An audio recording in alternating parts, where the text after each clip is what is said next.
Hi ponies. Hi ACNS. We missed St. Patrick's Day, so I just want to show you the tin whistle, which I usually bring in. And I was going to play a little tune for you called The Humours of Glendart. 1, 2, 3.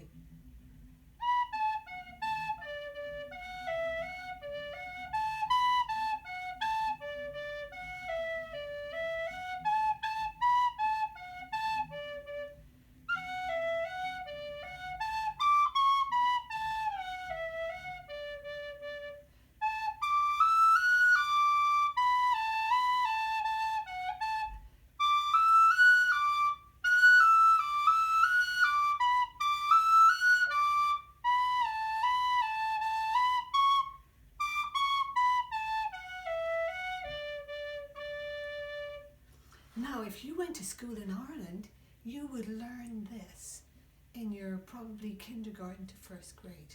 Here, when you go to school, you learn the recorder. So, that is called the tin whistle, and it's a wind instrument. You blow into it and you cover the holes. And it takes practice, like everything else.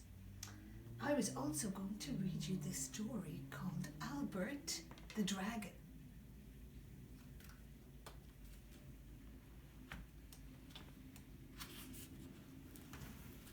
This is Albert the Dragon.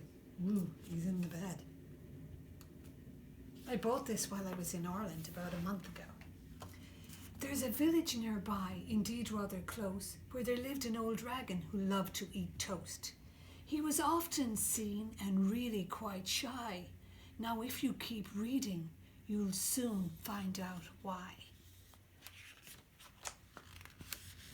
Albert the Dragon was bright shade of green, with a long pointy tail and teeth shining clean. He'd one missing sock and holy old shoes, and if he had wings, well, nobody knew. For Albert was shy and kept to himself. He stayed in his cave, reading books off his shelf, or he'd sit under trees eating marmalade on toast, which he'd quite often burn when clearing his throat. Early one morning around 8:10, Albert looked down at his empty burnt plate. "Oh dear," Albert sighed, "I've run out of bread. I now have to do the one thing that I dread. I have to go out, oh goodness, oh dear. I have to go out despite of my fear. Hopefully the villagers are still in their beds. I'll have to be quick." And off Albert sped.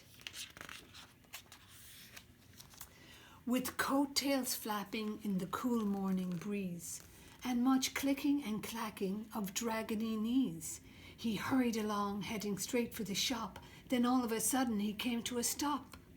For there on the path, almost out of thin air, appeared a girl in a dress with a bow in her hair, a smile on her face, with bright twinkly eyes, and the next thing you know, much to Albert's surprise. "Good morning. Hello. How are you?" the girl said. "My name is Holly. I've been shopping for bread. I filled up my basket. There's none left in the shop." And with this last comment, Albert felt his face drop. "Good morning," he said, a sad look in his eyes. "My name is Albert and I'm really quite shy. I was just on my way to the shop to buy bread, but maybe it's best I go home now instead." "You're Albert the Dragon?" Holly asked with a smile. "None of the villagers have seen you for a while. I've 3 loaves of bread when I only need 2.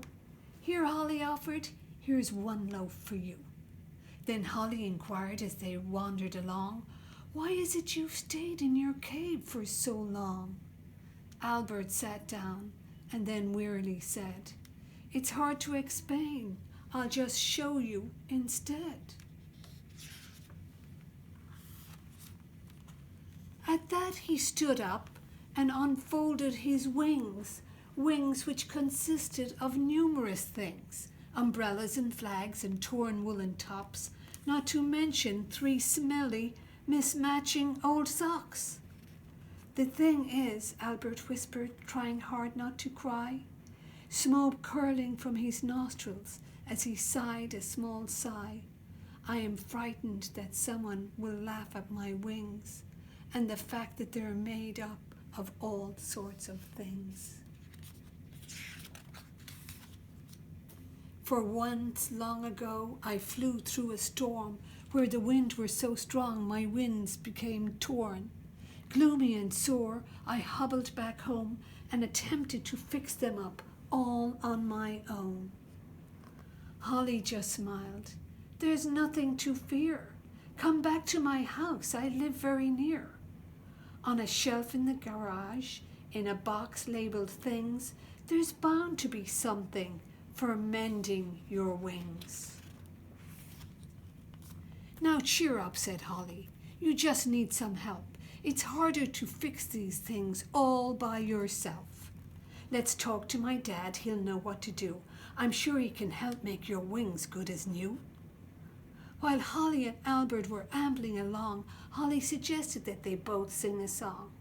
And as Albert sang, he started to smile, which was something he hadn't done in a while.